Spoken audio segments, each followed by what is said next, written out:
बदनाम करण्याचा जो षडयंत्र चालू आहे, खरं तर ऍक्च्युअल रस्त्याची परिस्थिती बघता रस्ते होणे गरजेचे होते. गेल्या बऱ्याच दिवसापासून रस्त्याची वाटाघाट चालू होती.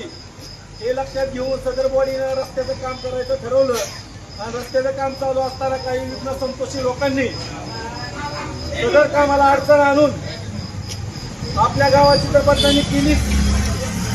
पण त्या बदनामी बरोबर बघा वस्तात म्हणल्याप्रमाणे पोचल्या.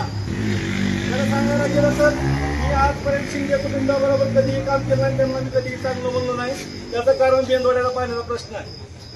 मी कायम त्यांच्या विरोधात राहिलो, कायम मोहिते पाटला बरोबर राहिलो. मी कायम बागलाचं काम केलं.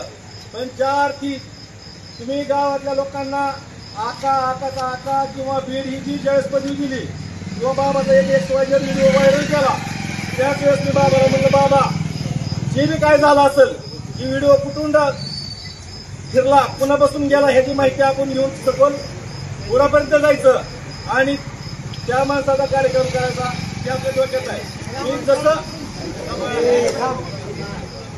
कारण आज ज्या मोहिते पाटलांनी ज्या मोहिते पाटलासाठी काम केलं, त्यांची आज माझ्याबद्दल आजपर्यंत मनात जागा होती. पण ज्यावेळेस आमच्या गावाचं नाव बदनाम करायचं ज्यावेळेस त्यांच्या डोक्यात आलं, तर आता मोहिते पाटलाची जागा आपल्या मनात राहिलेली नाही, एवढंच सांगतो. आणि जो काय आपला रस्त्यासाठी जे आंदोलन करायचं ठरलंय, त्या आंदोलनाला मी सर्व ग्रामस्थांसोबत मी रस्ता तुमच्या पाठीशी आहे, यात कुठलीही शंका ठेवू नका. आणि जो काय आज मला इथं बोलण्याची संधी दिली त्याबद्दल मी सर्वांचा आभारी आहे. धन्यवाद. जय हिंद, जय महाराष्ट्र.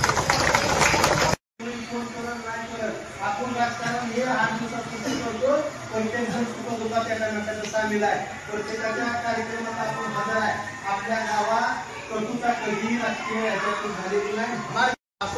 असं या ठिकाणी एकदा सगळ्यांनी हात वर दोन्ही बी करून सांगावं की बाबा ही खरं की खोटं, दोन्ही हात वर करून सांगा की करू द्या की नाही करू.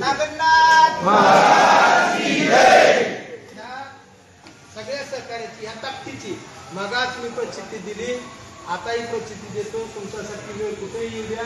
रात्रीची ढाल करून छतीची ढाल करून जर नाही उभा राहिलं तुमच्या प्रसंगाला तर बाजूला फिरवून घ्यावा. तुमचं का विसरणार नाही एवढं सांगतो आणि थांबतो.